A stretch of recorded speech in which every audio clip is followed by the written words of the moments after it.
We'll talk a bit more about the case. I'm very pleased to be joined on the line now by Carrie Desselle. She's a senior staff attorney at Knight First Amendment Institute. She's also a lecturer at Columbia Law School. She joins us now from New York. Thank you very much indeed for making the time to talk to us today. Sure.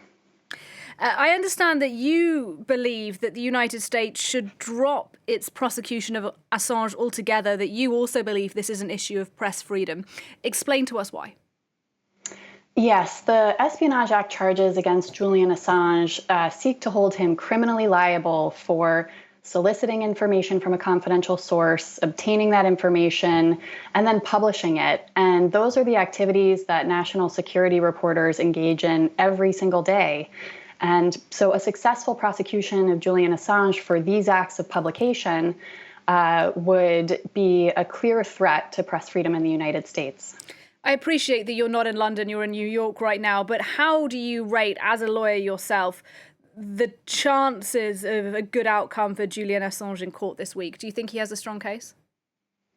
I'll say I'm not an expert in UK extradition law, so I'm not sure what the High Court is going to do this week. I understand that his lawyers are making a vigorous case on his behalf, but it seems quite possible that in the coming weeks even, Mr. Assange will be put on a plane to the United States.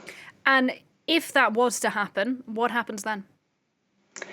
If he is extradited to the United States, then he'll have to appear in the Eastern District of Virginia courthouse. And I fully expect that he and his lawyers will make a strong First Amendment defense to the Espionage Act charges that have been brought against him, arguing that the publication of truthful information of clear public concern is fully protected under the First Amendment in the United States, and that he should not be held liable, again, under criminal law, facing many, many years in prison for engaging in that very activity.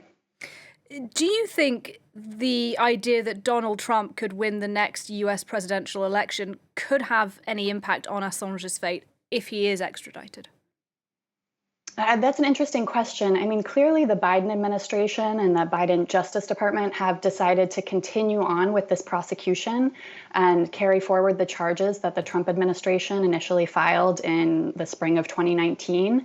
So the case, it appears, will proceed regardless of whether or not Biden remains in office or President Trump comes into office. And of course, the US Justice Department tries to maintain impartiality across administrations. So I'm not entirely sure that a new Trump administration will mean, a big difference for the case itself. Although, of course, there has been reporting about other really extrajudicial means of going after Assange during the Trump administration in the lead up to the filing of formal charges against him. So I can understand the concern. Carrie Desselle talking to us there from Knight First Amendment Institute. It's good to talk to you. Thanks very much. Thank you.